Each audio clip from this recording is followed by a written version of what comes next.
thank you for giving us this opportunity to be part of this event. The invitation stipulated that was going to be a panel discussion.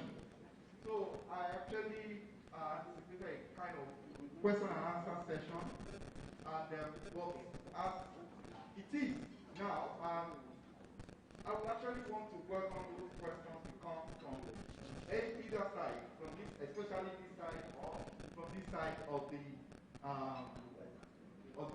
audience.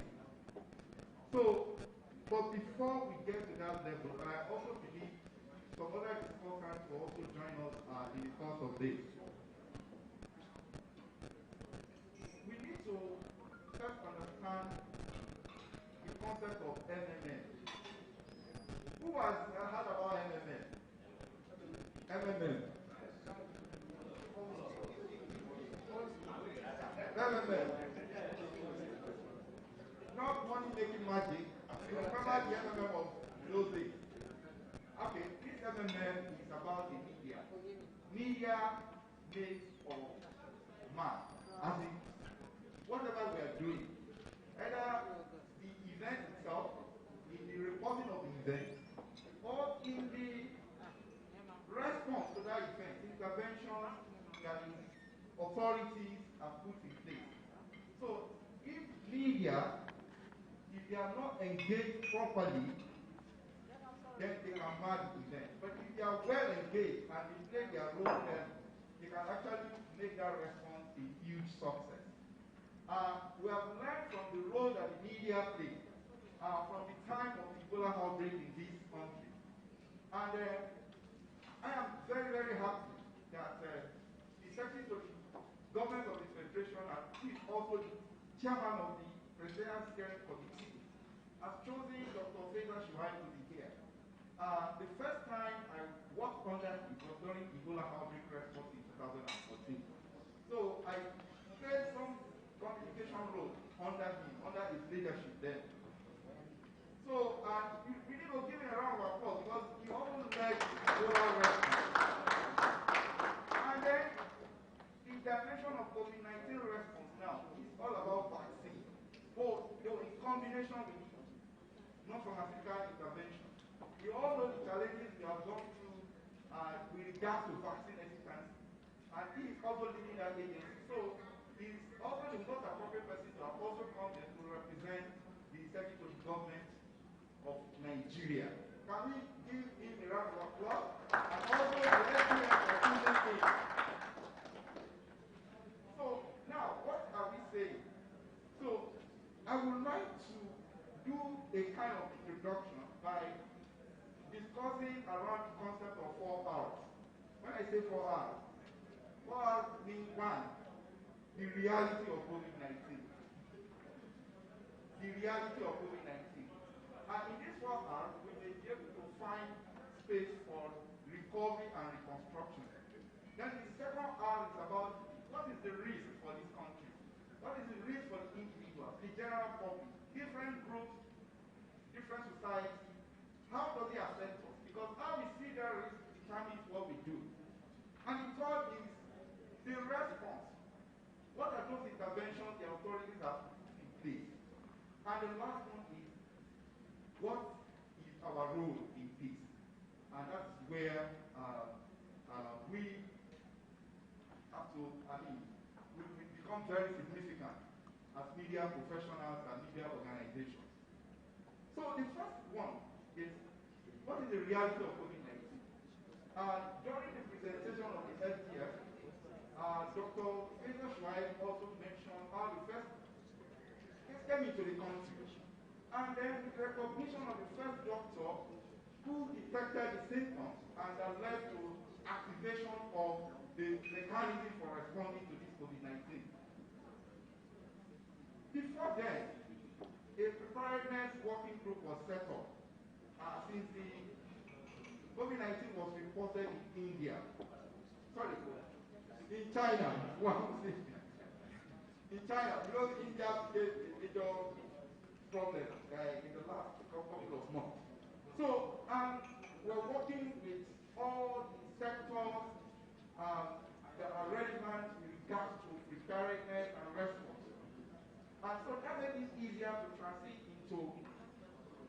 response mode because there are this strong level of preparedness by partners and MDAs who are working together, including the National Primary Care Development Agency.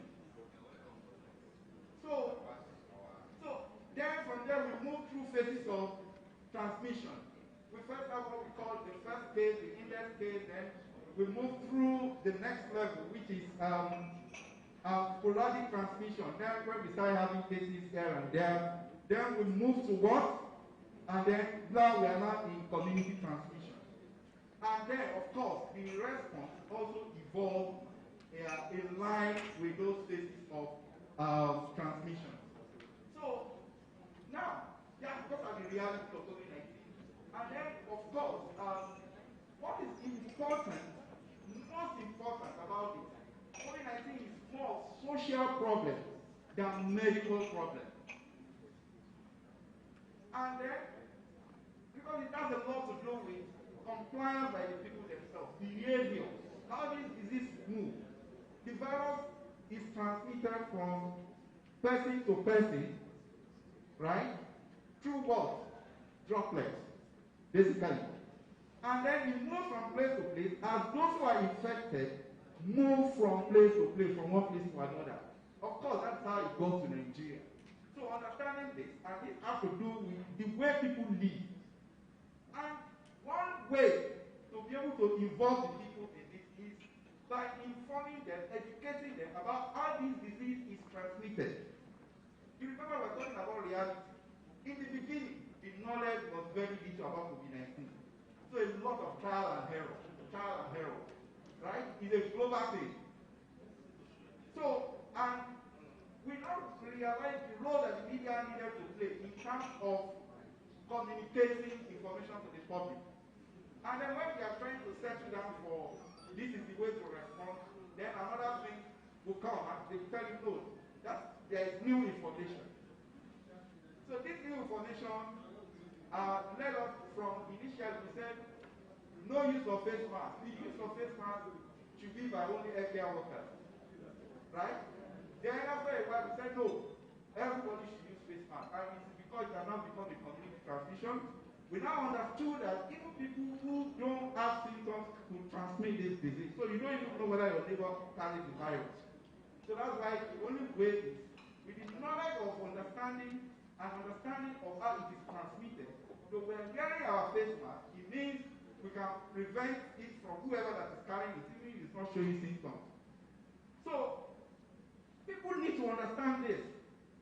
And the government does not cannot open the brain of the people to tell them, because they will tell you that this is the theory, this is the mechanism, this is the measure we have adopted.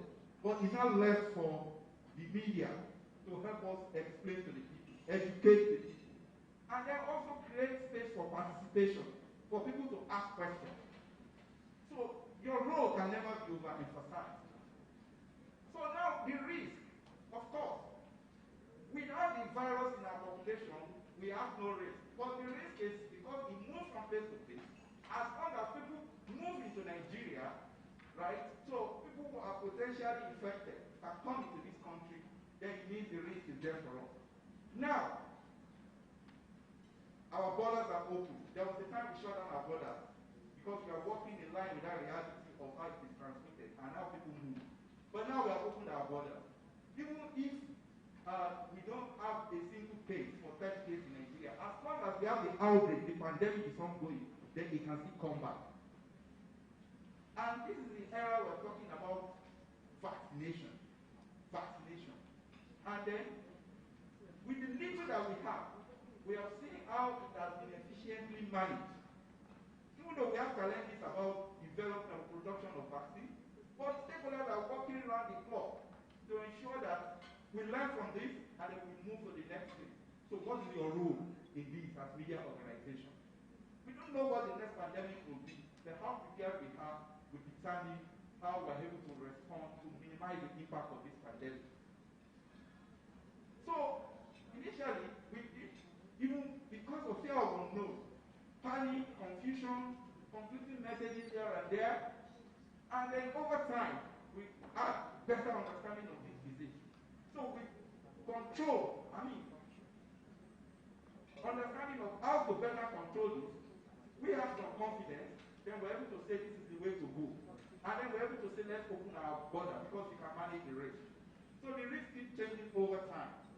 But guess what? Whatever interventions we put in place will not work if the people don't cooperate or don't comply. And who stands in between the government, responding agencies, and partners, and the people? The media plays a critical role. So the response, the confederate mentioned all of them from the beginning to the end. So I won't repeat that in his presentation. And I'm happy a copy of that will be made available. So we can look at it from the time the first state came into Nigeria, through all social intervention, medical intervention, the vaccination, everything has been mentioned there. Even the role of the economic committee set up by the presidency, the humanitarian means of humanitarian affairs, and the role they're playing, bringing in NEMA, everybody, all stakeholders on board, security agencies. So you can see that from the one that presidential task force was activated before transitioning to presidential steering committee, media briefing was on daily basis. Media briefing. Did they gather all Nigerians to talk to them? No. It was the media. It was the media. So you play a significant role in the milestone that Nigeria has achieved or attained today. Can we clap for ourselves? By the virtue of that. Of course, from our hand, we also understand that this is new terrain for everyone, especially the media who have to report it. So misinformation did themselves be the first target. Survey was done, perception survey, to find out from the people what are their preferences for information, their information sources. Who do they trust? Then we realize that media, when we compare media and social media, they trust traditional media more. They say they get a lot of information from social media, they trust traditional media more. But now, when you hear online media, where do you classify them? Do you want to say social media, or do you want to say traditional media? You are in a position to define that, because sometimes people can't distinguish whatever they get from online.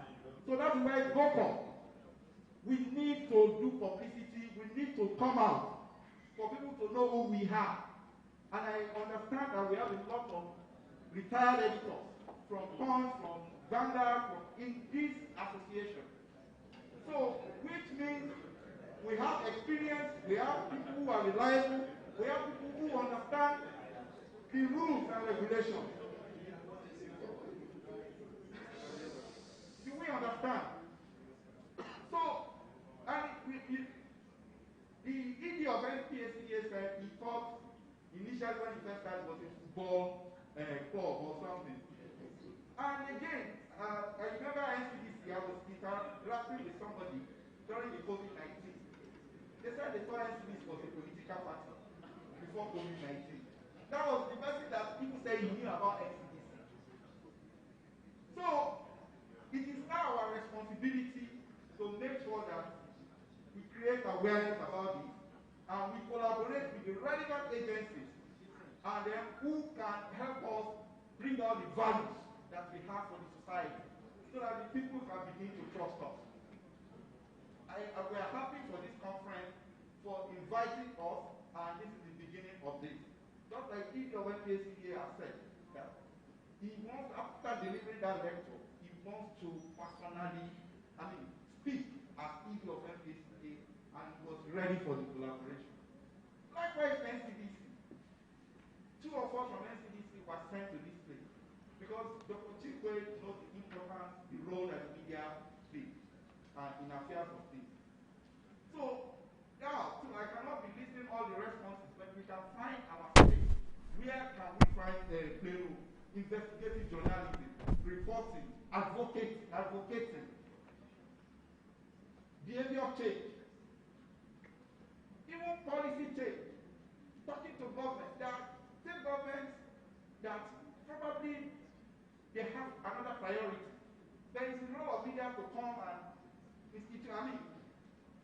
have dialogue. And then for people to be able to know that, okay, this will actually be our priority or so, or whatever. You are not to judge, but you have to let people make informed decisions. So, and that is about the response. Then your role. When I say your role as media professionals, and then I have one regard for the media, and that is people trust the media, traditional media. Let me put it that way, not social media, because you go through, you have rules that guide what you do. But one thing that amazes me about the media, each time I appear on television or I'm discussing it on radio, and I am asked a question, I don't see that question coming from that person. I see millions of Nigerians behind that person. So the moment you say shut up, no, that is not important. You are saying that millions of Nigerians, you are telling them that what they are saying or thinking is not important. The moment you respond to that person, then you are responding to millions of Nigerians that they represent. So it's not actually, they listen more to the community than us. They hear what people are saying. So it therefore speaks to some of the things that we do, media monitoring. We have someone dedicated to monitor all the information coming out from the media in terms of what it does. We need the media. In terms of prevention, what they need to do to protect themselves, they need information. We need to also understand the barriers they face, the challenges, what does not align with their culture.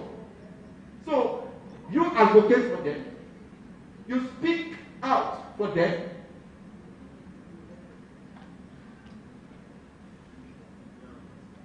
and when it comes to response,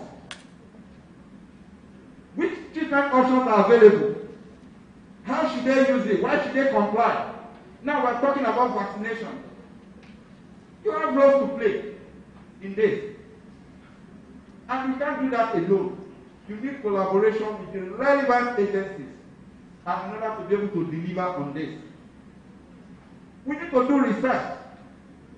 We conduct, now it's no longer weekly, before it used to be weekly, opinion polls to understand the way people are thinking, how their perception is changing, their reaction, their emotions over time, and we get that information. Sometimes media can play a role in this, especially in the community where we don't even have access to phone.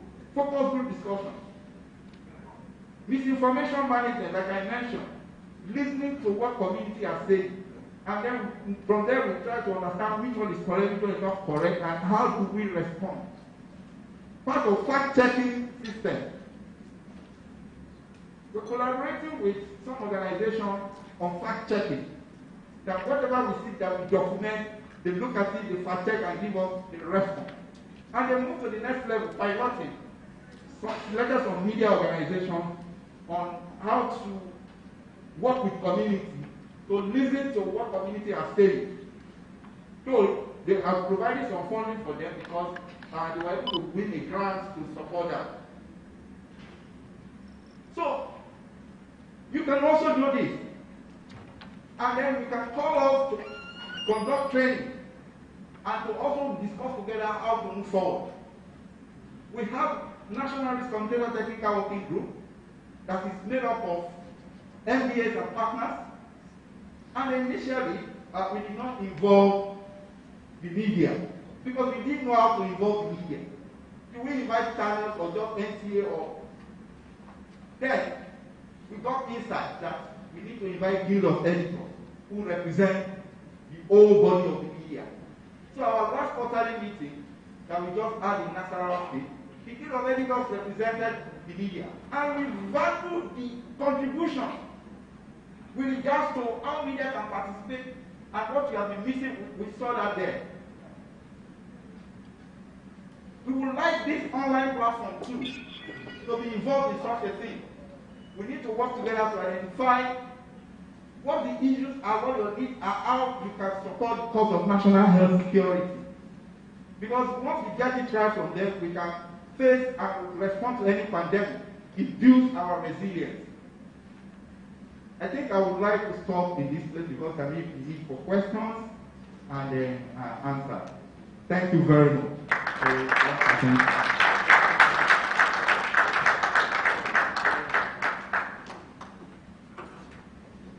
Once again, another round of applause for Dr.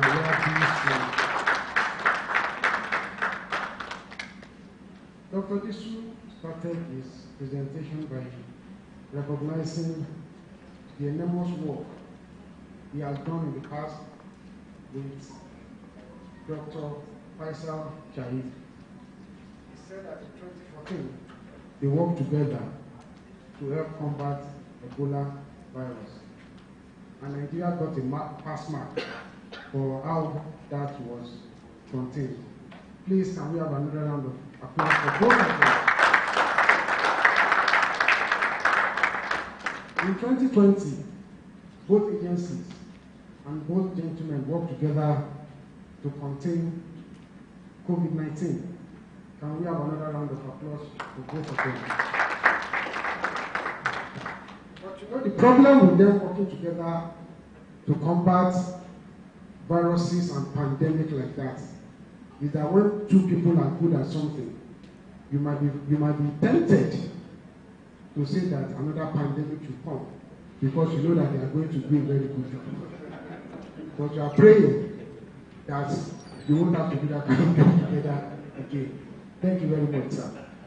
At this point, I would like to recognize the presence in our midst of the Commissioner for Information and Strategy for Lagos State, Mr. Benga Omotosho, who is representing the Governor of Lagos State, Mr. Babajide Sanwo-Olu.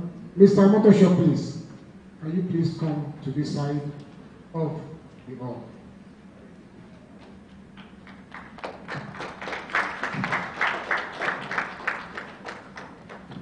You are welcome, sir.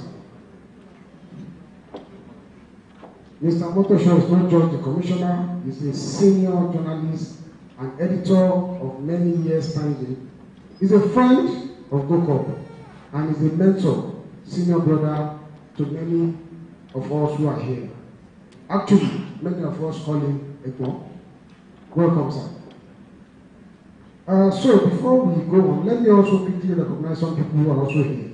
From the NPACDA, the agency of Dr. Shaib, is Mr. Mohammed Umar. You are welcome, sir. From the NCC, we have Lolani Saraki. You are welcome, madam. Also from the NCC, pardon me if I don't get some of these names right, we have Ogbuanuko Emeka. And we also have from the NCC too, Ekene Ngu. Thank you very much. Thank you very much once again, Dr. Disu. Thank you very much, Dr. Shahid. We are very enlightened and educated to have you here. Before we go to questions and answers, we'll go back to part of the program that we skipped earlier. And I would like to call on Mr. Omotosho to give us a remark on behalf of our chairman, the governor, Mr. Babajide Sanwo-Olu. You are welcome, sir.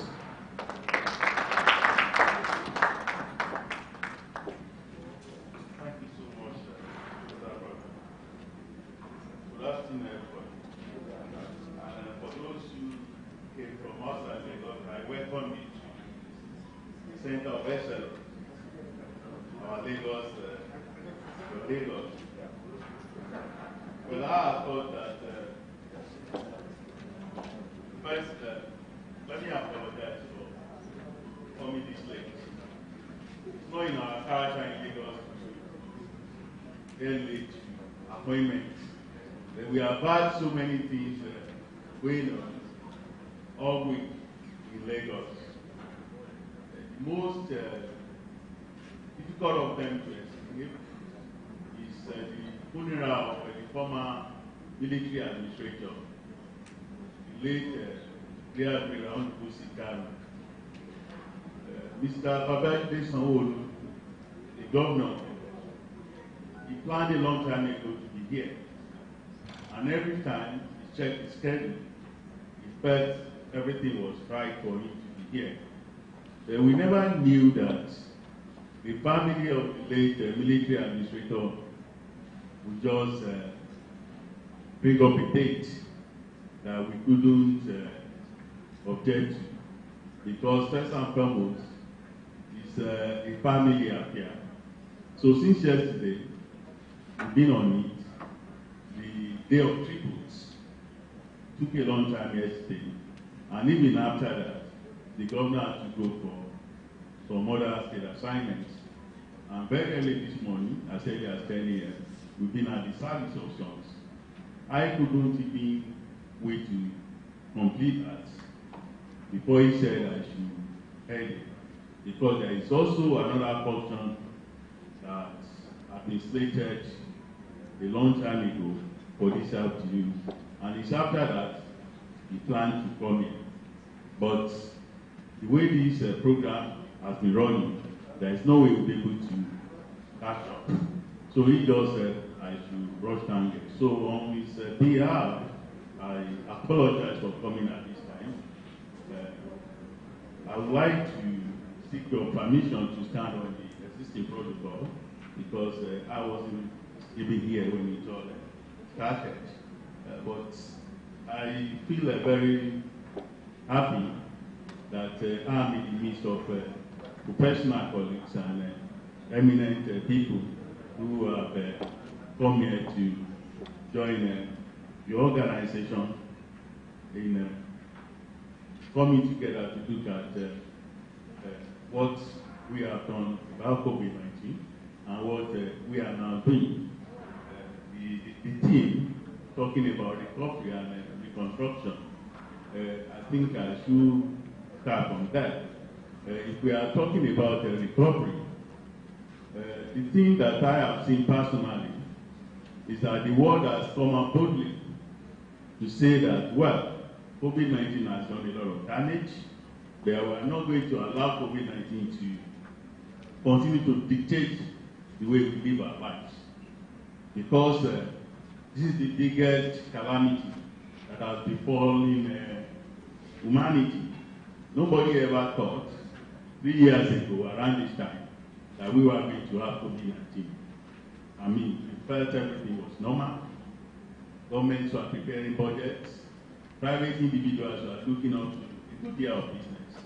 And all of a sudden, December 2019, it all started somewhere in China.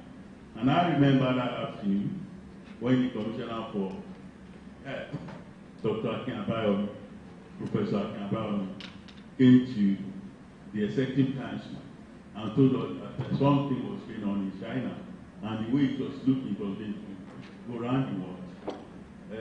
Thank God for the kind of government that we have. Mr. Babajide Sanwo-Olu said, well, if you are saying that this thing is going to come around here, what do we do to prepare? And I remember at that time, he suggested that we should set up an incident command system, and that we should draw from our experience about Ebola. Ebola came to Nigeria, and Lagos was at the heart of it. And we still remember all of the things that happened at that time.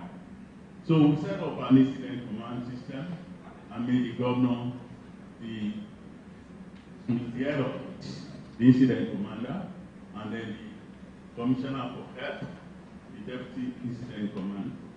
And one thing that most people don't credit, that I would like to say here, is the role that communication played in the way Lagos State government responded to COVID-19.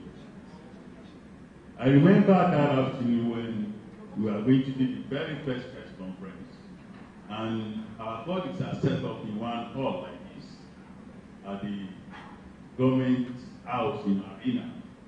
And I said, this kind of thing, we are talking about a virus that nobody knew at that time how it was going to be with us. Nobody knew how it was being spread. And I said that if you have this kind of thing and it's spreading so fast and people cannot deal with it, that it's better for us to have an open air press conference. And that advice was taken. And that was how we started to talk to Lagosians and by extension, Nigerians on COVID-19. And we started collecting information about COVID-19. We started collecting data, and almost every day we were briefing Lagosians on how it was going, what people should do, what they should not do. Little credit is given to that aspect of the battle.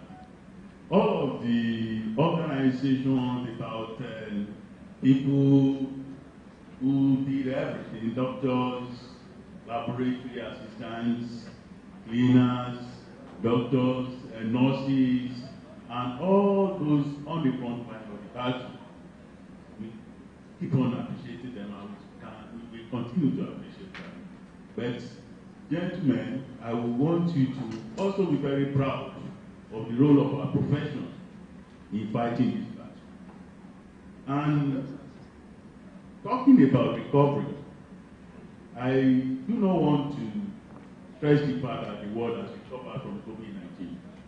What COVID-19 has been able to do, I do not want to bore you with figures, some facts, some statistics about how businesses have suffered, aviation, education, every aspect of our lives was affected. In fact, still being affected. So by the time the economists they come later in the years to come, to start talking about what we have lost, what we have made, and what we will be losing because of the things that we couldn't do in those 2 years that COVID-19 really hit the world. I'm sure it's going to be in the range of figures that nobody can even think about. Incredible, unimaginable figures. So for us to be talking about recovery now, it will sound as if we are saying hallelujah, whereas it's not yet hallelujah. The virus is still very potent, it's still fighting, it's still trying to bring out all manner of variants every day. And experts, they are still working to really understand this virus. From my own layman's point of view, and watching the people on the front line, what I have seen is that now our experts, our doctors, our lab assistants, and all of the people working on the front line, they now understand the virus better. It's not as if anybody has been able to find an answer to it, but they now understand the way it behaves. They now understand that it's irrational. They now understand that it could be harsh and rash. I mean, somebody is well, ill and hearty one moment, the next moment, you see the person is struggling to breathe. And if you do not find experts around, it will cause a life. But nowadays, our doctors, they now understand it better. And the vaccine that the whole world is rushing to take now is unfortunate that there is what we call a vaccine politics now, that the less endowed world, Africa, underdeveloped world, developing world, they are struggling to catch up with the West on the vaccination of their people, because science has told us that if you take the vaccine, even though it does not guarantee the fact that you are not going to catch COVID-19, but it's going to make you to lower the chance of dying of the disease. So the world is rushing to take on the vaccine. In the US, for example, they are now even talking of about called shot, called the booster, for people to just be able to be very strong to confront the vaccine. Unfortunately here, we cannot make it, and we depend on the largesse of the West, on their kind act, for them to just say, because of the love of humanity, we in Nigeria and some other African countries, we should have some. But what I want to assure this gathering is that we do not pray for another pandemic. But the reality of life is that when it may come again. We were talking about Ebola, today we are talking about COVID-19. But in Lagos State, we are being proactive. The governor has announced that very soon we are going to begin to build a research center that is going to be the best in Africa. It's going to be the biggest of its kind in Africa. So that when you have this kind of problem, a pandemic comes, you do not need to rush to the West to be able to get the vaccine. We have our own experts here. All they are asking for is a conducive environment for them to be able to work. And they'll be able to do this and provide for us the kind of vaccine that we will need, that will be very good for our own environment, that will be tested, that all of us will be able to fortify our bodies against any pandemic that may come. In other words, I'm saying that, yeah, the theme of today's act, very good recovery and reconstruction. That of recovery is something that is going to go on for a long time. It's not something that we are going to run through as if it's a sprint. It's a marathon. Because if you look at it from the economic point of view, it's going to cause a kind of unimaginable figure of money that nobody can even begin to talk about. And if you look at it in human value, all of the people that we have lost, young people, old people, experts in their own field, including doctors who are at the forefront of fighting the virus, we are not going to be able to get them back again. So to talk about recovery is a very, very difficult thing.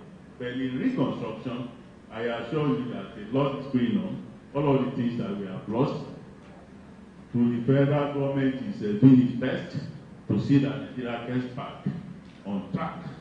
All of the things that we missed during COVID-19, and that we are not going to just allow them to do like that. The one thing that I have seen as part of the reconstruction is that we have been able to build capacity, as I have said. Our experts are now more experienced about handling this kind of situation. And we do not pray for it, but if it happens again, that we have another experience of COVID-19, as we had Ebola in 2014, and then COVID-19 in 2019. And I believe that our people are now more fortified to be able to fight it. In our own state, as I have said, through the collaboration of the federal government and the state government, it's not going to be something that we are going to be able to decline over. It's something that will come out boldly and confront, like the scale of excellence that we have. I'm talking about the reconstruction. We lost so many things in terms of economic value and business around that time. But I'm happy to tell you that some of the businesses that went down to COVID-19, they are now coming up.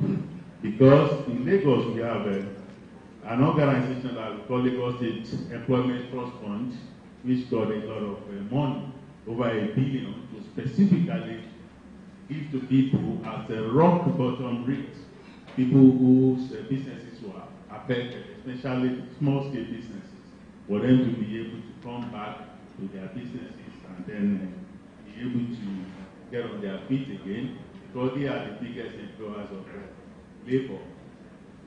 So under the Lagos Economic Acceleration Program, we call it LEAP, through the Lagos State Employment Trust Fund, and some other social intervention funds in education, in technology, transportation, in logistics. businesses are coming back. Our health facilities are better than they used to be. And then we are planning to build what we have termed a mental rehabilitation center, because it's been found that the effect of COVID-19 is not just something that you can see physically. So many people have had their mental abilities affected by the effect of COVID-19. So the Lagos State government, apart from building a research center, we are trying to build again a health facility, a mental health facility, where people who have health problems can be treated, can be rehabilitated, and people who do not want to have health problems can get lessons on how to avoid that. So the empowerment is going to continue, all in the name of reconstruction. And as a subnational, we will continue to do our best so that Lagos, as it is today, a small giant that has its shoulders being taken over by so many other big states, and it's not going to get tired, but we get more strength, especially through people like you. So the role of your organization is very critical in reconstruction that we are talking about in Lagos, and what we are going to be able to do to rebuild our people financially, economically, and health-wise. So I want to, on behalf of Mr. Baide Sanwo-Olu, the governor, congratulate your organization for this annual conference, and to implore you to continue to play your role that you are playing. So many people are noticing it, and we are happy about it in Lagos. So I wish you a very happy time here, nice celebration that will contribute to all the good things journalism is preaching and the betterment of our society. Thank you.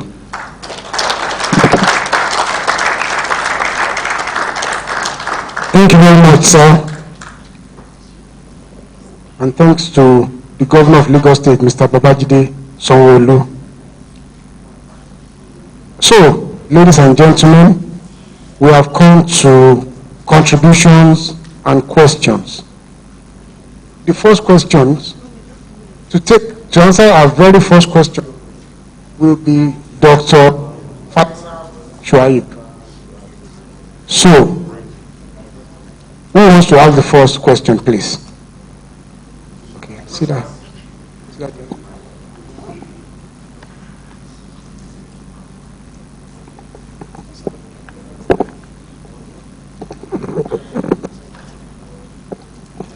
Good afternoon, Doctor. This issue of, my name is Tony Khan. This issue of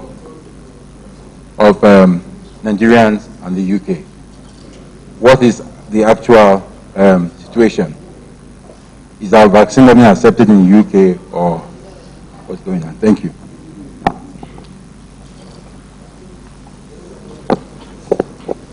Did you say your name is Tony Blair?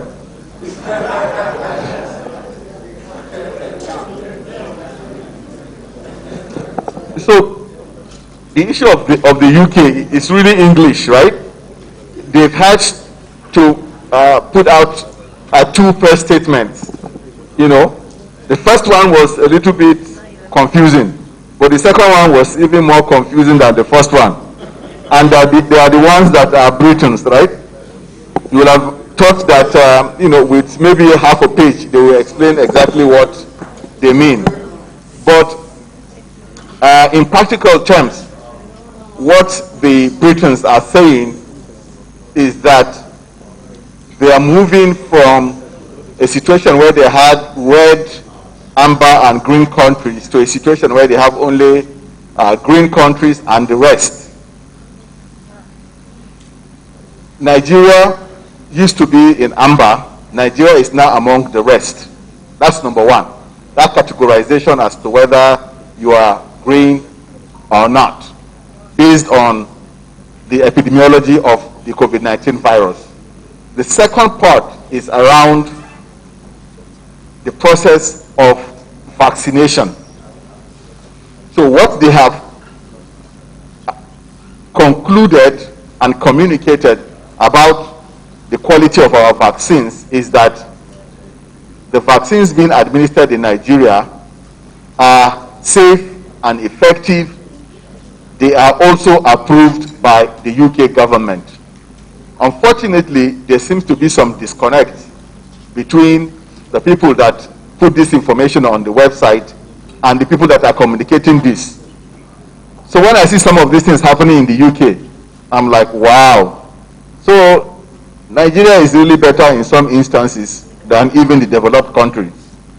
Look at how well we managed the Ebola crisis. We did better than most of the developed countries, and we're doing better than a lot of developed countries when it comes to COVID-19 management. By the way, thank you very much, Dr. Disu, for those very kind words. We're in the front of the Ebola outbreak response in Lagos. Most of you were still too young by then, so you may not recognize us. Yes, but really, Dr. Disu worked 24 hours a day. You know, it was during those times that when people talk about Ebola, nobody used to want to go near the Ebola front. It's not like COVID-19 that people are even pretending that it doesn't exist. That time, if you see Ebola eye to eye, nobody will tell you that it exists. So, back to the issue of the vaccination. So, in terms of the quality of the vaccines, a large proportion of the vaccines we get, like the AstraZeneca, come through the COVAX facility. The United Kingdom are part of that arrangement, right? They have also donated AstraZeneca vaccines to us. So they approve our vaccination. The same vaccines that we get from India, the UK has also procured vaccines from India. So they do approve that. The one thing that they are going through systematically is seeing how countries are providing evidence of vaccination. So, is it true that everybody that has a vaccination card actually got vaccinated? They want to avoid the situation where people will go and do vaccine card racketeering and come to the UK presenting fake vaccine cards. So, it is natural that they started with the countries that are green and quickly approved their vaccination processes. So they are now going through a comprehensive assessment of countries by country to see if countries have a system where you can link vaccination to a system of vaccination validation. We started that conversation with them. They've not done a comprehensive assessment of what we have done, but clearly some of the things that they already see with our vaccination process, like there's a card, there's a QR code, and if you scan the QR code, it shows a unique identifier, it shows your name, some personal identifiers, the batch number of the vaccine. Those are the things that they'd like to see in a vaccination certificate. So in my personal conversations with the UK government officials, they say this looks good enough, but the world is filled with so many countries. We have to take it phase by phase. Hopefully by the next phase, they will assess our vaccination certification program, and initial indications are that they are going to approve. They feel bad that Nigeria was not among the first countries to have been assessed. But because of the long-standing traditions and connections between the UK and Nigeria, they believe that in the next phase, it is very likely that Nigeria will be assessed and Nigeria will now make that list. So that is the long and short of the 2 or 3 statements that the UK has put out there on this matter. So thank you very much. Unfortunately, I have to run to catch my flight back to Abuja. I had to clear my table today just to make sure that I get the opportunity, the honor, and the privilege to engage with you today. So thank you very much, GOCOP, for providing us with this platform. I look forward to further engagements, and I hope that when we invite the media, both electronic and print, to our annual engagement with the media, that members of GOCOP will actually be in attendance. I have grabbed the business card of the chairman. Tajuddin is here, so I hope that along with some of you that are already know, we'll be able to have a lunch and a handshake in the next few weeks. One of the most important things that we're going to be doing, again as part of our reconstruction post-COVID-19, is a primary healthcare summit where we're going to take a hard look at our primary healthcare system and acknowledge that it has not been working, largely because we don't have the right human resources. We don't have the right infrastructure. There has been underinvestment in the last 20 to 30 years in primary healthcare. How do we make sure that we're better prepared for the next pandemic? How do we make sure that you go to a primary healthcare center and you will have well-trained health workers that will treat you with respect and dignity? How do we make sure that these individuals will be compassionate? How do we move away from what we see now to what we'd like to see in the next 10 to 20 years? Those are the conversations we'll be having at the PHC Summit. But it will be a PHC Summit that is not going to be about just talking, but also galvanizing critical stakeholders so that we can transform primary healthcare. I want to thank you once again and thank the representative of Mr. Governor for this opportunity to be here. I believe in the power of the media, and I know that you have been very powerful in making sure that we're successful. God bless you, God bless your families, God bless the Federal Republic of Nigeria. Thank you very much, sir. We wish you a safe journey back to Abuja. Thanks for coming. Our wellness wishes, highest regards to the SDF. Thank you very much. So our program continues.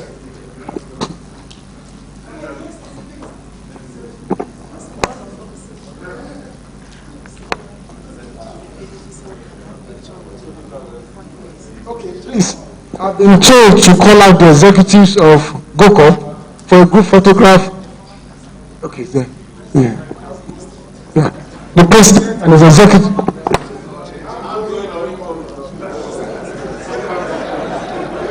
We will start by taking with members of this side of the table.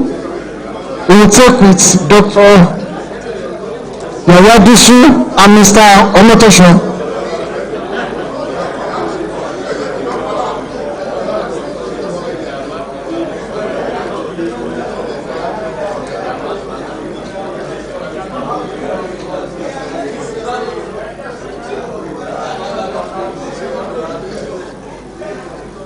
After the executive members of GOCOP should come for a group.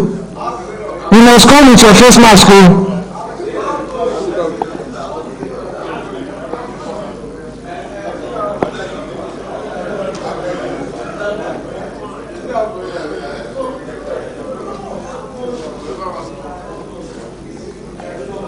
The outgoing and the incoming, if I may expand that.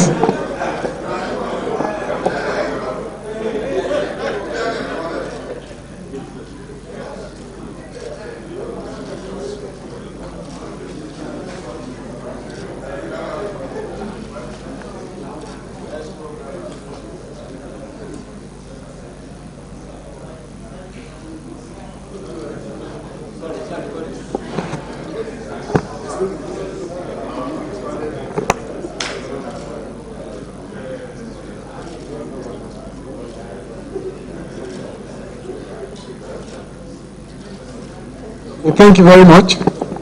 I believe by now some of the cameras would have run out of film.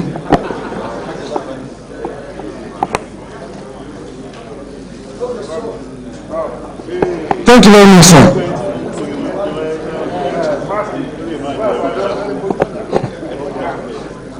Our program continues with question and answer. No, it's not done.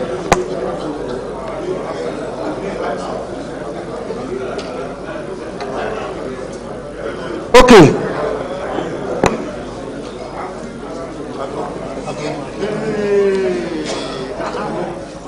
So, we are going to take just 2 questions.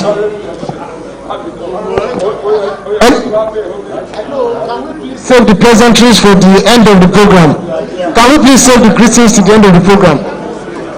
Please, can we return to our seat? We will continue with the greetings at the end of the program. Do you have any question for either Dr. Disu or Mr. Amotosho? Thank you. Okay. My name is Eniola Mayowa. My question will be to the Commissioner, to the Governor of Lagos State, ably represented by the Commissioner. So you said that COVID is still very much with us, which is very true. But if you look at the rate of vaccination currently, it's still predominantly among the elites. The people out there, the market women of this world, the people who are the grassroots, a number of them are still very averse to taking the vaccine. They still believe that, oh, COVID is a big man trouble, so it's not coming to us. So what is Lagos State? I mean, I live in Lagos, so I want to speak to Lagos. What is Lagos State doing to get these people to understand that COVID is not a big man's problem? It can happen to anyone. What are you doing? What is, I mean, especially in terms of communication, because I operate from communication field, to get to them, to connect with them, to get them to understand, to speak their language, so that they will know that the need for vaccination is for everyone, not for a particular set of people. Thank you. Thank you very much. Very, very nice question. What are we doing to get more people on board the vaccination train when we know that COVID is still alive? Who has the microphone?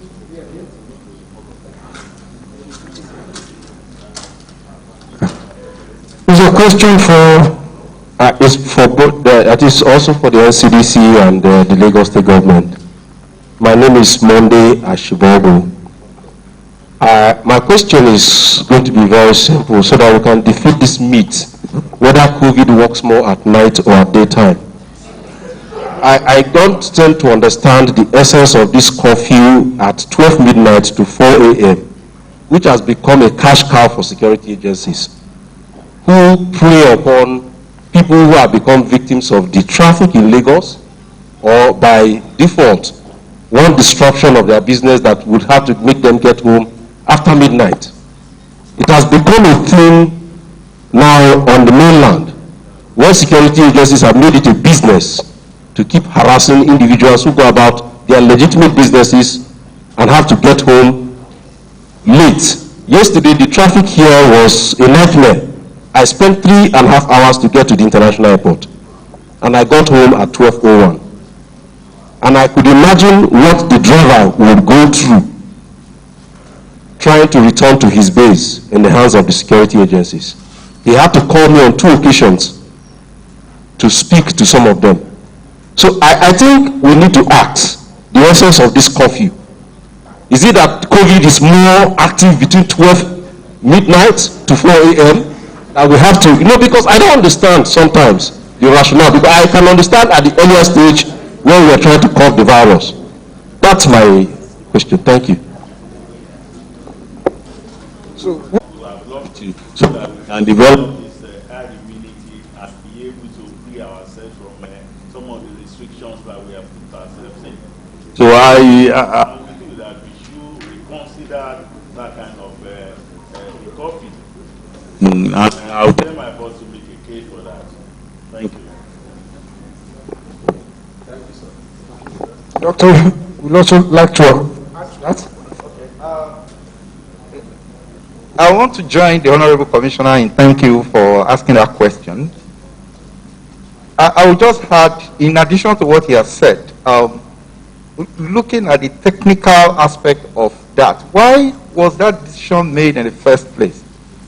And if you go back to my session, when I said I was going to speak to 4 hours, The first is the reality of COVID-19. So we all know what the reality is, how the COVID-19 is present and how it has affected the economy, the balance between livelihood and life.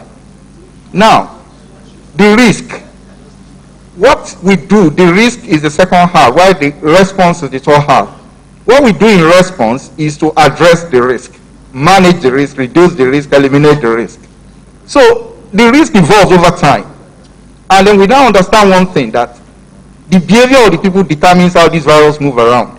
But as we now get information about how to prevent transmission, the good of vaccination, then you see countries who have vaccinated a significant proportion of their population begin to relax the rules, the restrictions. And because they now know that even if they are exposed, they are less likely to get this because a significant amount of number of people have been vaccinated. So now, in the night, why in the night? You know, in the night, you are less likely to control what happens in the night. And night is the time people are likely to go to nightclubs, and where they are in an enclosure, they do a lot of things that increase the risk of transmission.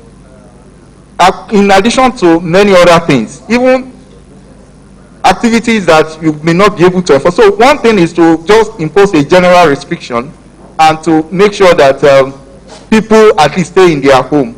They bring this level to the level that government can manage. But as knowledge evolves, interventions have become very clear with vaccination, and then we begin to adjust the response. You understand my point? So that's why the Honorable Commissioner may need to take it up with His Excellency, and His Excellency may need to also talk to national body that, okay, let's look at data. Does the risk of transmission increase at night? You also ask a scientific question, which data can actually examine. Where people move around in the night, do they have higher transmission rate than where people don't move around? You may not find that data in Nigeria, but we may have countries who have that data. You understand my point? So that whatever we are doing is informed by evidence. But it's something that is worth looking at. Thank you. Thank you very much. And that will be our final question. We have to move on because we are running behind time. Thank you very much, Mr. Motation. Thank you very much, Dr. Dipro. So we have come to good messages. We have our partners and friends of GOCOP who are here that have good messages for us. I'll be calling them one after the other. Please, we shall appreciate it if you give your messages to 2 minutes maximum. If you can do it under 30 seconds, you'll be most happy. But please don't go above 2 minutes. If you see me standing up, know that something is going on. So, the first person I'd like to call is the representative of the media office of former Vice President Atiku Abubakar, Mr. Paul Ibe, for the good message from the former Vice President.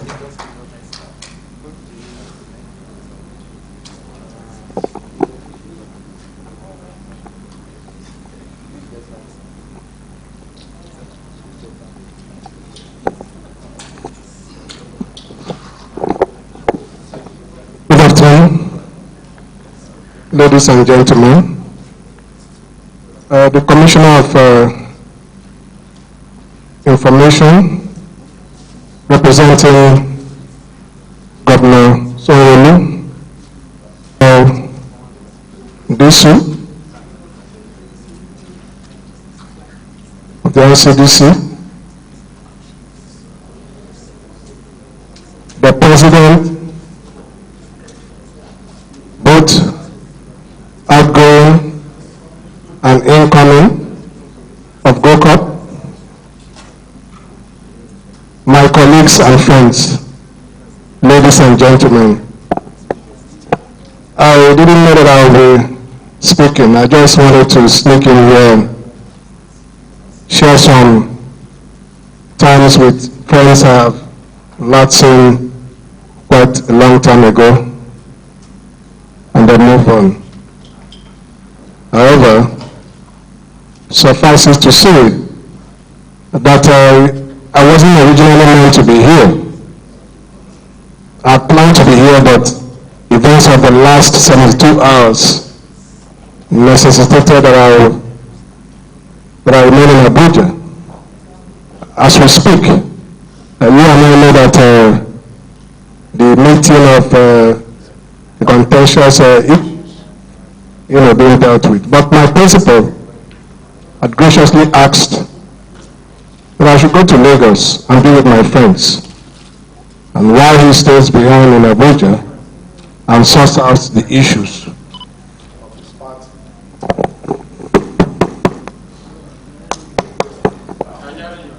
Yes.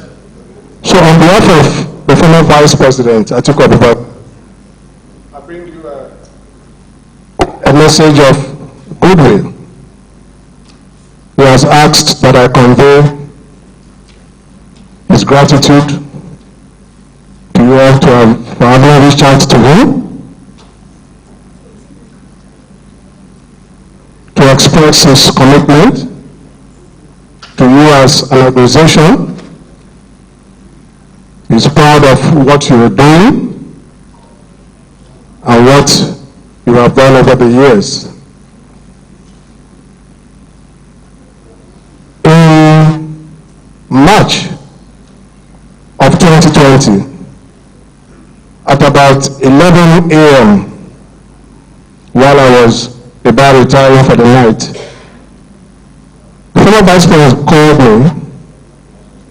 It was an unusual call. He seldom calls at such ungodly hours.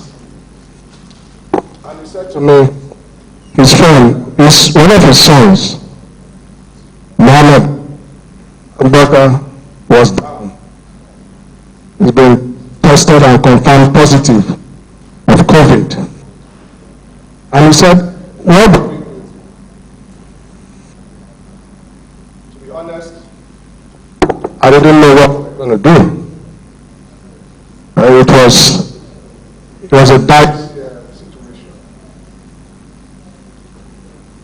And then after to appreciate the enormity of the situation, I said to him, we need to go to town, with the news. You need to break the story yourself. You need to let Nigerians know that one of your children is down with COVID. And he said, why? And I said, so that we can have control of the narrative, we can tell the story as it is, without unnecessary interpretations, and then we can also encourage other people to know that there should be full disclosure. If they are down with COVID, others around them, friends and family, should know about it for better management. And he said, okay, go ahead. And so we pushed out the story.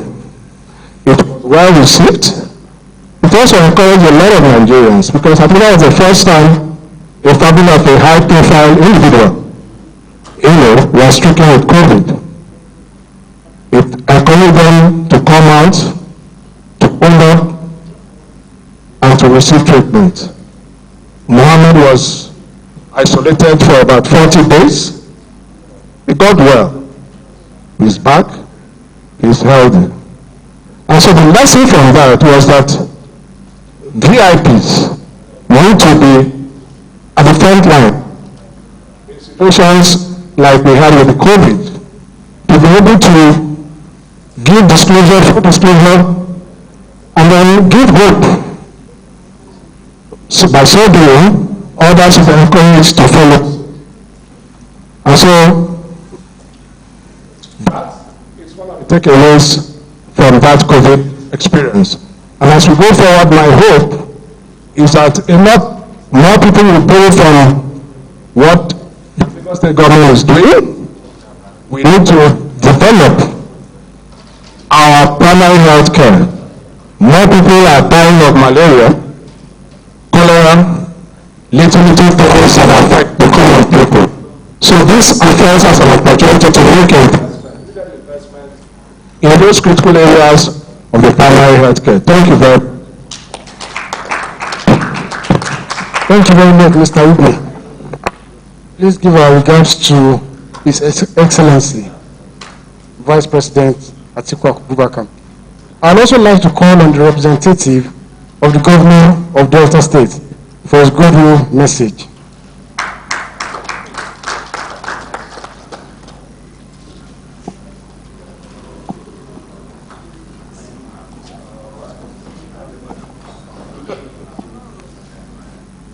All right, Your Excellency, the Governor of Delta State, ably represented by the Commissioner for Education, Mr. Omotosho, and on all other existing protocols. My name is Jackson Ekuguma, and I'm the Manager of Communications to His Excellency Dr. Ifeanyi Okowa, the Governor of Delta State.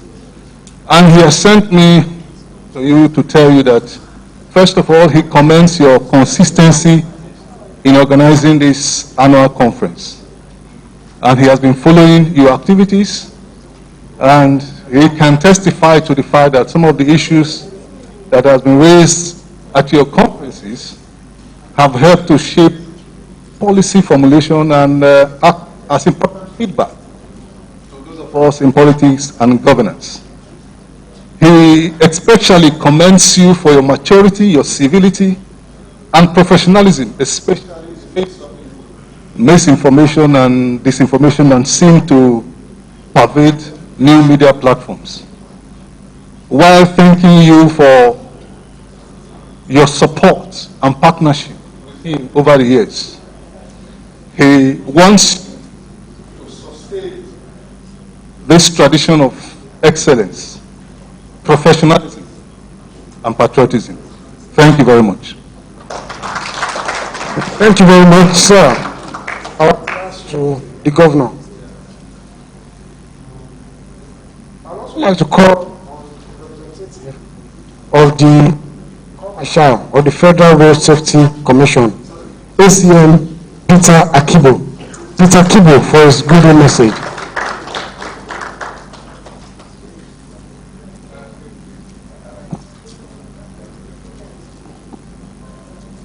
Thank you.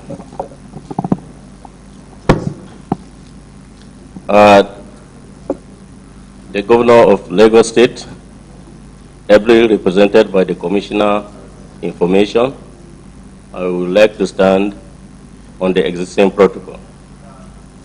My name is Assistant Commercial Peter Kibo, the Zonal Commanding Officer of the Federal Road Safety Corps, representing Lagos and Ogun State. I'm here representing the Corps Marshal of the Federal Road Safety, Dr. Boboye Oyemi, MFR, MNI, NPOM. He sent me before now, he was to come. All the preparations have been done for him to be here in Lagos to attend this great occasion.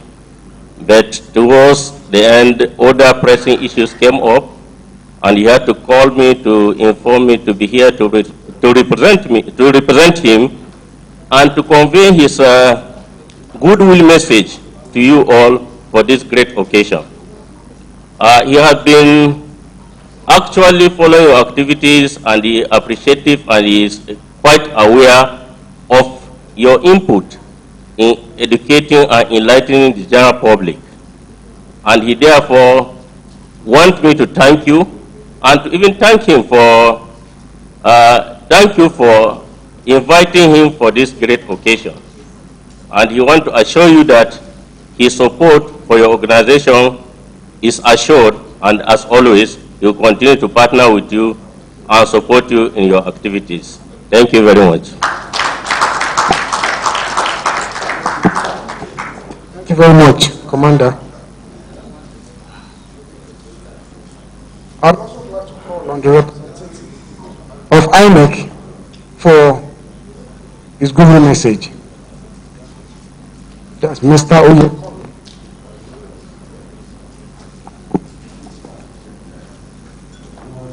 Can we give him a round of applause as he comes, please? Thank you very much, sir. Good afternoon, ladies and gentlemen, and a very special good afternoon to Mr. Omotosho.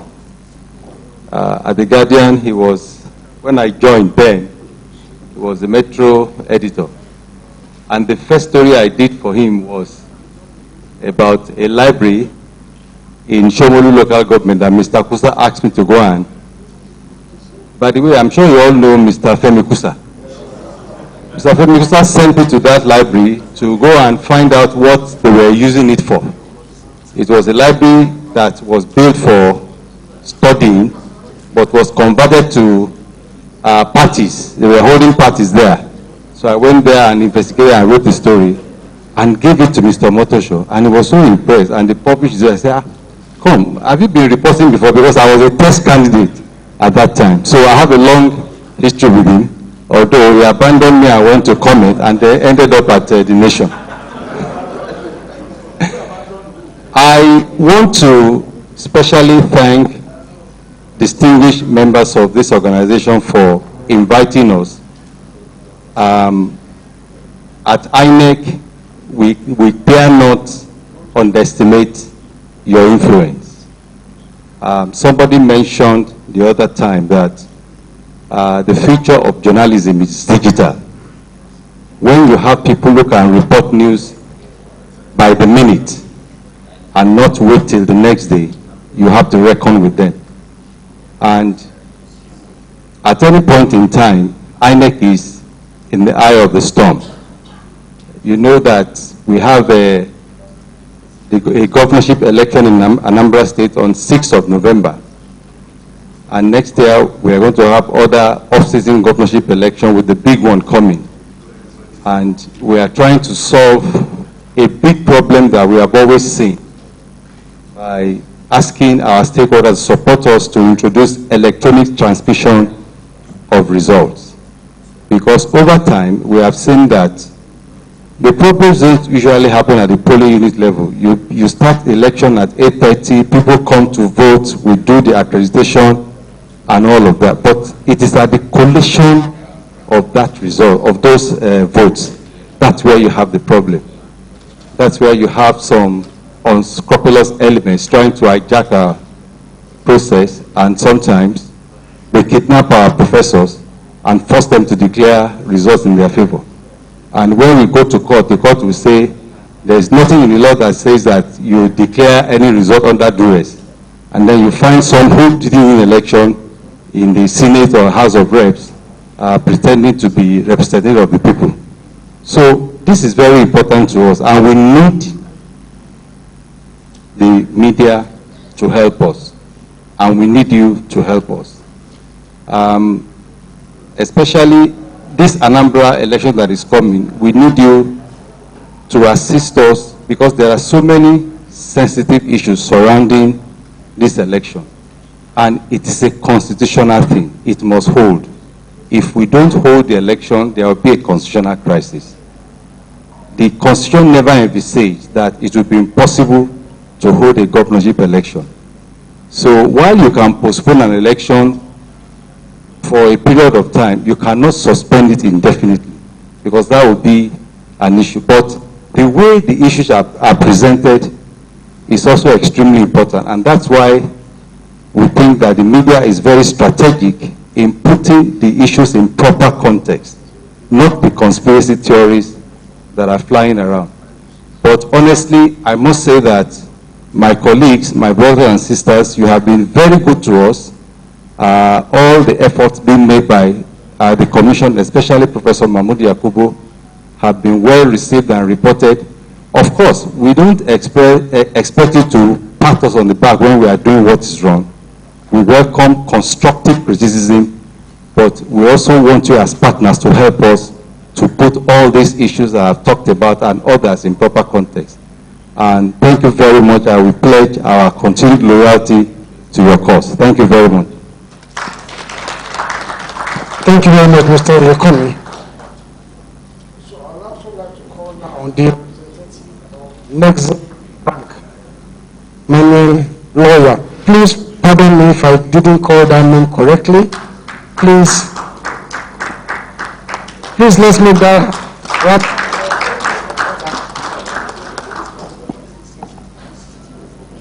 Good afternoon, ladies and gentlemen. My name is Lokia. I work in Communications Department, Nexim Bank, and I bring greetings to you from the Managing Director of Nexim, Mr. Abba Bello, who would have loved to be here, but due to other existing official duties, he was not able to make it. I also bring greetings from my Head of Corporate Communications, Mr. Tayo Omidichi, who also had to be unavoidably absent.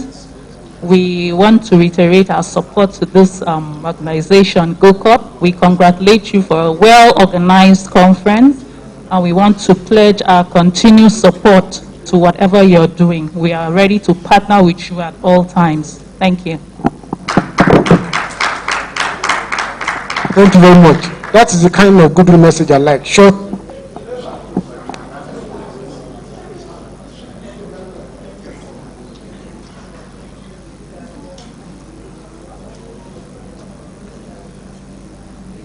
I also call on the representative of the Nigerian Content Development and Monitoring Board for a goodwill message.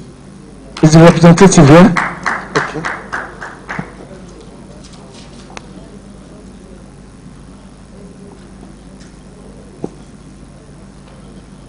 His Excellency Governor Babajide Sanwo-Olu, ably represented by the Commissioner of Information, Lagos State. Please permit me to deem all other protocols as duly observed. My name is Nebot Onyeso. I work as Manager Corporate Communications for Nigerian Content Development and Monitoring Board. I'm exceedingly happy actually to be part of your conference today. And my Chief Executive Engineer, Simbi Kesiewabote, is a very strong supporter and friend of the media. This is in view of the fact that we recognize the importance of media as one of our most critical stakeholders, especially in the implementation of Nigerian content requirements in the oil and gas industry, as well as the other linkage sectors.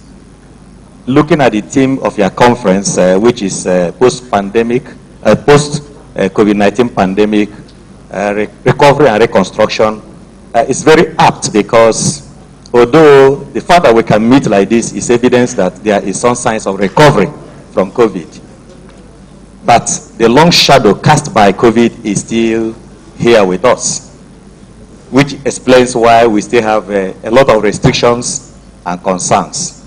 But perhaps what is most critical for all of us is steps to be taken to accelerate our recovery process, and what do we do to reconstruct, because the media was also very severely impacted by the COVID. So you need to recover, just as others are also recovering. Economies are gradually recovering.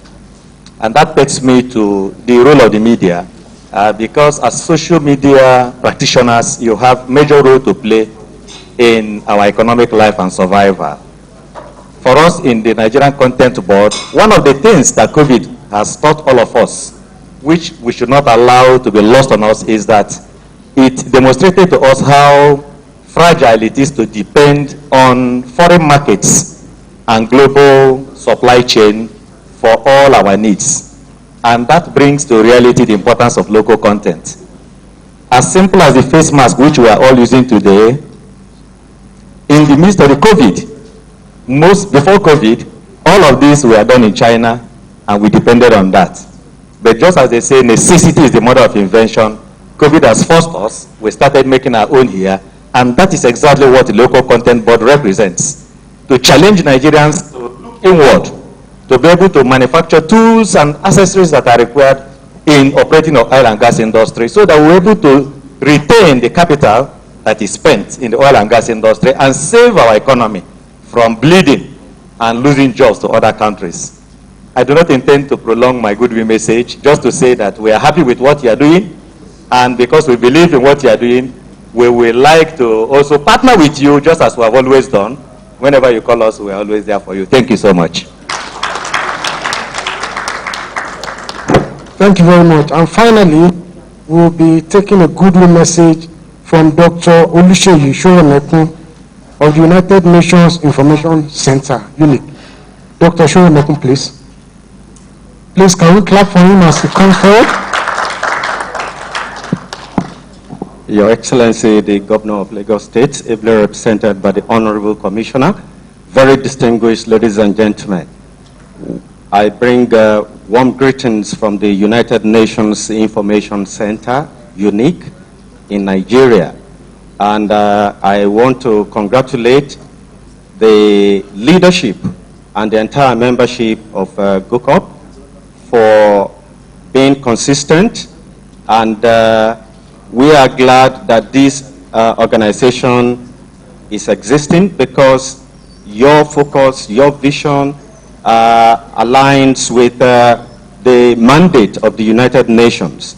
And on this, I'm referring to the commitment of the United Nations to free, independent, and pluralistic media in any country of the world.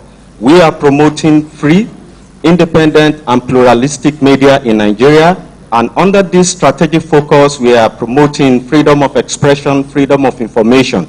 So we have areas of shared vision, because we are all, as journalists, as media practitioners, we all seek and uphold the principle of freedom of expression, freedom of the press, public access to information. And with this, if you look at Article 19 of the Universal Declaration of Human Rights, it's talking about this exactly. And on the topic of this conference, talking about COVID-19, to recover and to reconstruct. We cannot recover and reconstruct sustainably in the atmosphere of festering fake news concerning COVID-19 vaccine. So I want to call on the membership of GOCOP to retool and to revitalize their membership base, to expand the membership base. I could see 65 members on the program. We all agree with me, whether we like it or not. It is generally believed, and rightly so, that fake news festers more on the digital space. So the fight against fake news concerning COVID and any other issue for that matter should also be taken to that digital space. If I ask how many of us got or saw the video where they said the point of injection for COVID-19 has some kind of magnet, if you put a coin there, it got stuck to your skin. You have been vaccinated, probably have, but how many of you tried that? 5 W's still come in handy at this time. Find out who is the origin of this content. Why are they pushing out this content? What are the facts behind it? So let us base our content and our report on two things: fact and science. And let's just eschew any content that is based on sentiment, conjectures, and the like. Thank you very much. Congratulations once again. Thank you very much. Just joining us is the president of the Nigerian Guild of Editors, Mr. Mustafa Issa.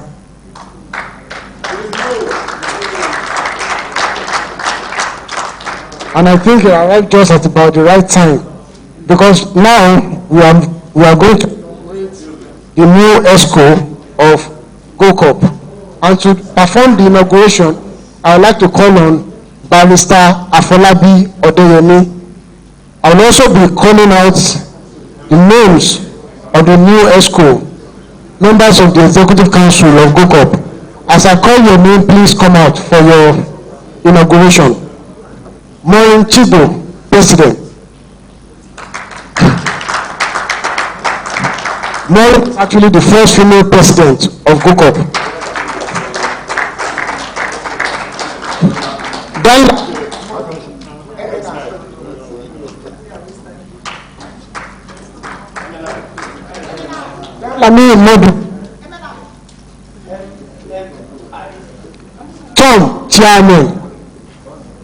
Tom Chairman.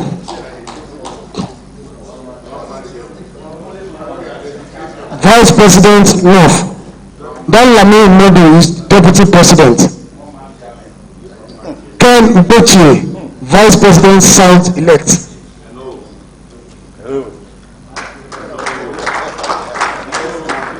Collins Edomarise, Secretary General.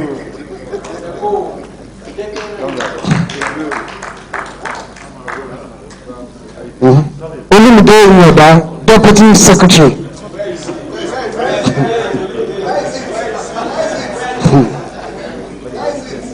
Let me see Israel, Treasurer elect. Azu Ayu, Finance Secretary elect.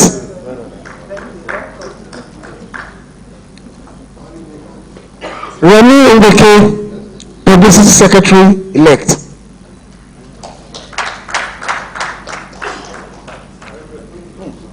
Tony Edike, Coordinator Southeast.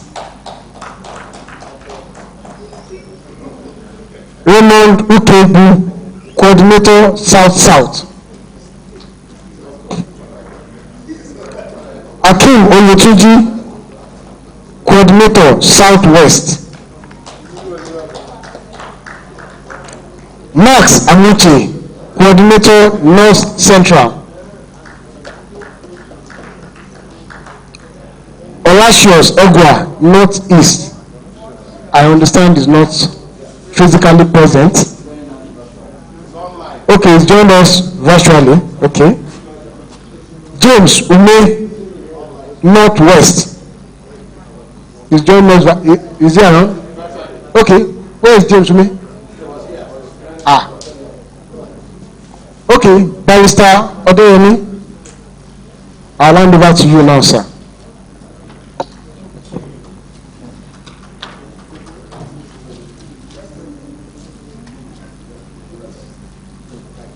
Please permit me to take the one of the president separately.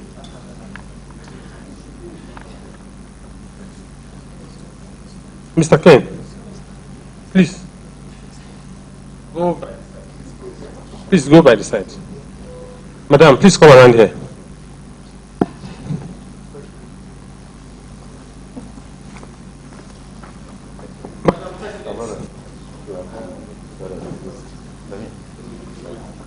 You have been constitutionally elected as the president of this great guild.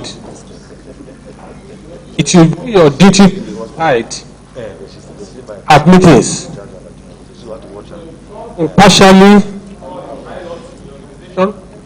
to function as the chief executive. You shall authorize expenditure of funds. The ultimate success of this guild lies in loss with you. That is why we are taking you separately. Your heart is towards your left hand, I believe. Please raise up your left hand and you repeat after me. In the presence of honorable and members who are here assembled. Do you have a second microphone?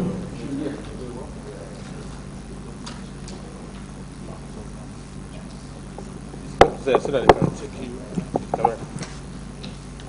In the presence of honorable guests and members here present. I'll take again. In the presence of honorable guests and members here assembled. In the presence of honorable guests and members here assembled. I. I'll take over again. You mention your name, your full name, as at that time. Then we'll get to repeat. Please. Okay. Please, someone, I want us to take you down. Enough. And please do not applaud or have any jubilation until the end of the vote, as it were. In the presence of honorable guests and members here assembled. In the presence of honorable guests and members here assembled. I, Maureen Chigo, do solemnly pledge that I will uphold the principles and traditions of Guild of Corporate Publishers of Nigeria, the principles and traditions of Guild of Online Corporate Publishers of Nigeria, that I will faithfully execute the office of, please mention the office, President of Guild of Corporate Online Publishers of Nigeria, and I will do the best of my ability, and I will do the best in my ability to serve as a living example of this organization, and to represent it well all the time. So help me God. Thank you.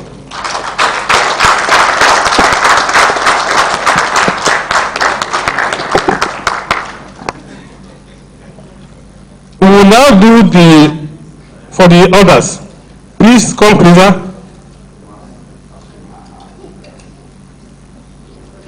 Madam, you may still be there with them too. Procedure. You have to do your own separately.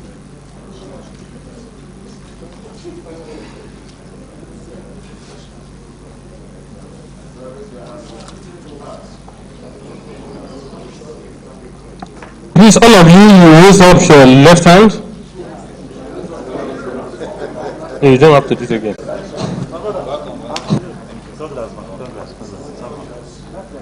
On behalf of all ladies and gentlemen and members here assembled, I would like to congratulate the new ESCO. Mr. Adeyemi is also going to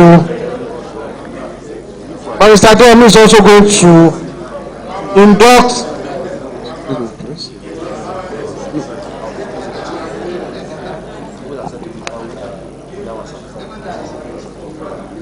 Barrister Adeyemi will also induct new members of GOCOP. Barrister Adeyemi, please.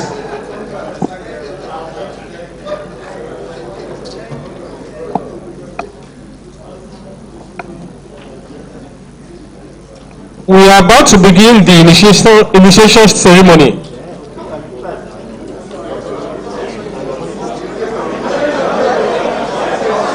That is what it is.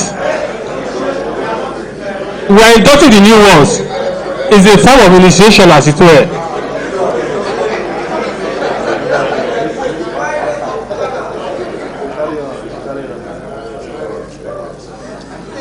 We are going to welcome the new members. Please, as I said earlier on, a memorable ceremony. This is a solemn one. Seriously, as it were, too. Please withhold your applause or your demonstration of joy and happiness until after the process is complete. These are the new ones. I will call their names. After that, they will file out accordingly as I'm calling their names. Tony Khan, please come forward. Dele Fashomi or Fashomi. Fola Olamiti. Folu Olamiti. Ignatius Chukwu. Victoria Ibanga. Olumide Bajulaye. Celestine Okafo. Ayo Olesu. Rose.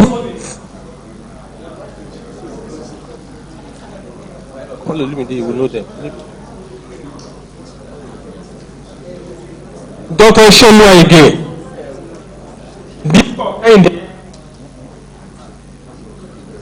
John Choma.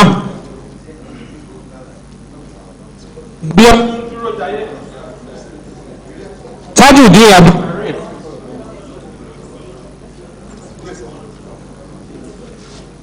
Shakibu Olukojobi.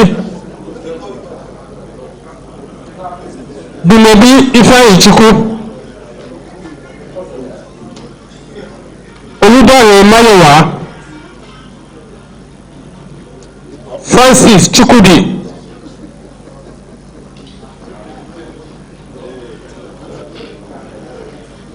Corporate concept. Azimba.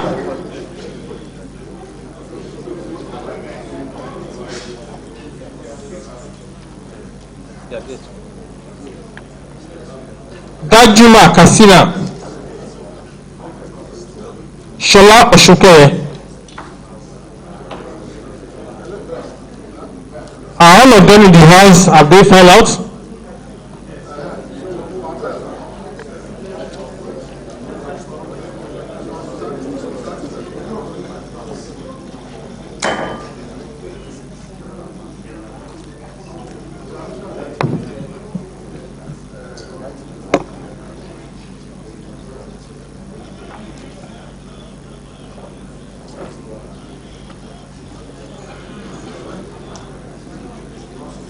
You are all aware of the ethics and objective of our association. Are you all aware?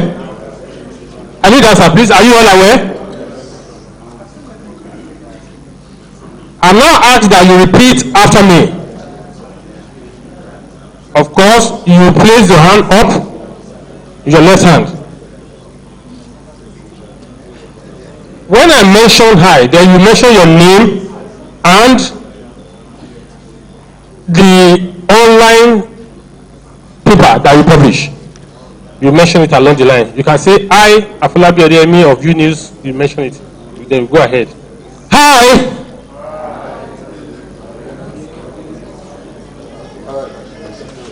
Solemnly pledge that I will uphold the principles and traditions of Guild of Corporate Online Publishers, that I will continually try to uphold the ethics of journalism as x-rayed by the Guild of Corporate Online Publishers. I will be a living example of this organization's philosophy and beliefs to the best of my ability. So help me God. With this, no, it's okay, we're all right.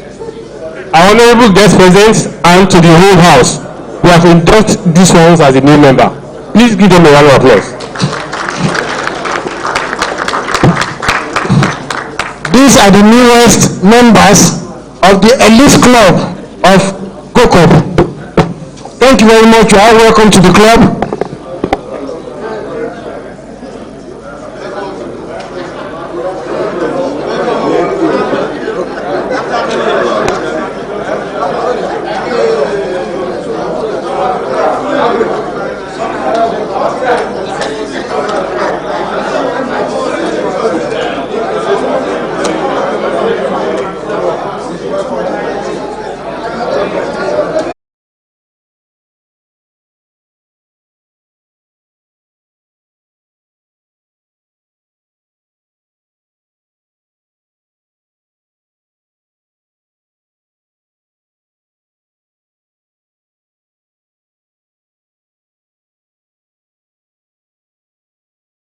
On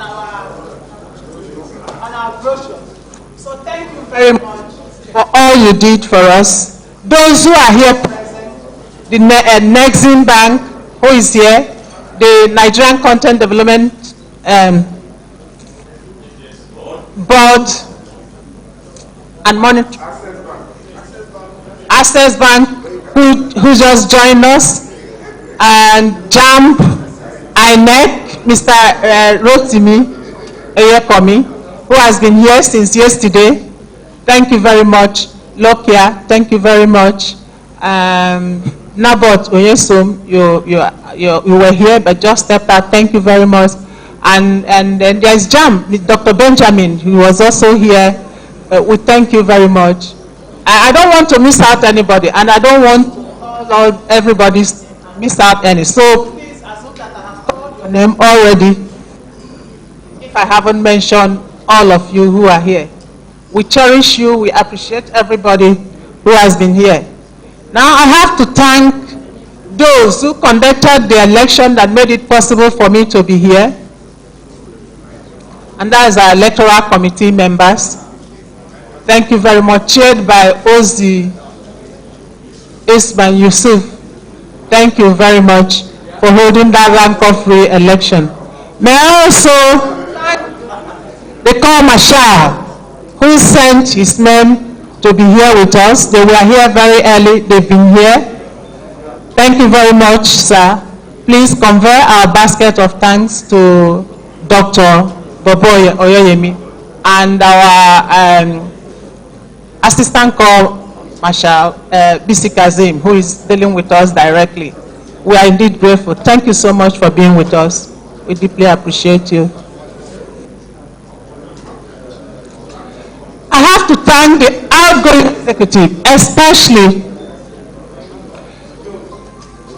Mr. Dotu Oladipo, who has led us in the last 4 years. I've learned a lot from him, his patience, his magnanimity, his deep intellect, and his humility. Sorry. All of them. Okay, thank you. Okay. So I'm just going to do as well. Don't worry, I'll mention all of them. He's marvelous. He has a good temper. I hope I have that kind of temper. I'm not sure I do, but you have to bear with me. But I've learned a lot from him, and I hope he will always be there for us to keep on advising us. And I have to thank my predecessors, Mr. Moskulu Mojit, who is here, and Malaki Abu. They all conspired against me from the beginning. They all liaised with Dotu to do this conspiracy that brought me into this office that I am now. I thank you all. I pray you will always be there to monitor our activities, to advise us when we are derailing, so that we can all together lift GOCOP to great heights. I have to thank members of GOCOP, old and new, but in a special way, welcome our new members. You have always been one of us because you've been practicing this job, so you know your onions. But you have to understand that in GOCOP, we do peer review. We do peer review. And what that means is that if we see that you are going wrong and you are not doing things the way we have to do it as professionals or as business owners, because if you are not thinking right, like somebody running an enterprise, which we all have to realize that as GOCOP members, we are business owners. We are not just reporters. We employ reporters now to work for us, so we must find sustainable ways to run our businesses. And this is where we will be driving this message through to get through to our partners, to get through to advertisers, that they are dealing with an organization that is championing investigative journalism in Nigeria. And if we want to chase out merchants of fake news, you have no other option than to work with GOCOP. Working with GOCOP means you have to empower GOCOP financially, morally, in every way. You have to support us to do this public service, which we all need, to hold government accountable, to be the watchdog of the society, to expose those in power. If we have to do this, because you gave us this job, which is constitutional, it is there in the Constitution. You empowered us to hold the public, to hold the society, to hold our leaders accountable. If we have to do this, we need your support. We need you to support us. And in every way you can. There are ways you can support us. There are many ways you can support us. It's not just giving us advert. You can do anonymous donations to each and every one of our platforms. For our new members and those old ones, if you haven't created that, create it. Because you need money to do investigative journalism, and we all crave investigative journalism. And there is no way we can do investigative journalism without the funds to sponsor it. You have to send somebody to go to the field to do the legwork. That person will take a flight. It costs a lot of money. So if you don't support GOCOP, you will be dealing with blackmailers. That's the thing. And I don't think all our partners here will want that. If you don't support GOCOP to chase the fake news merchants away, you will be dealing with them. So the only option left for you, for all of us here, for our partners, is to support GOCOP. And on this note, I will call out our partners, those who supported us here.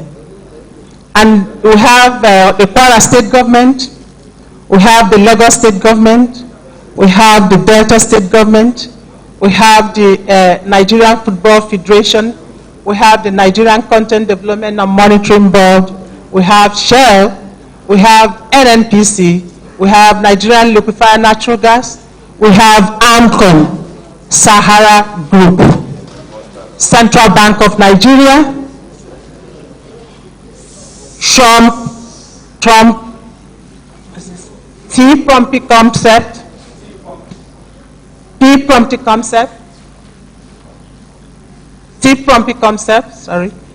Prime Group Limited, Nigeria Air Force, Defense Headquarters, Access Bank, Zenith Bank, INEC, American University of Nigeria, Wema Bank, Nigerian Communications Commission. We also have JAMB, and I hope I'm not missing it, but if I do, please forgive me. It is not intentional. On this note, I want to thank everybody and pray that God takes us back to our various destinations safe and sound. Thank you all. Thank you very much, Madam President. Once again, I congratulate you and members of your ESCO. Ladies and gentlemen, we are at annual conference for this year. This annual conference online partnerships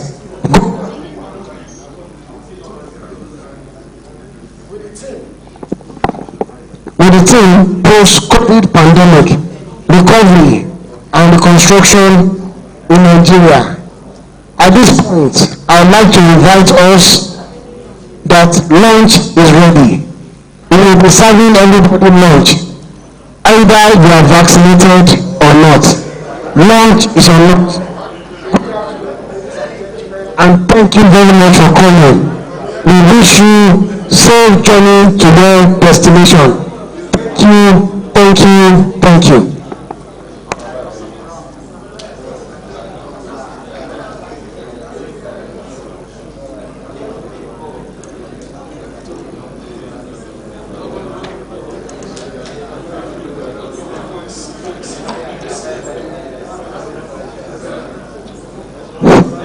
Don't forget to copy.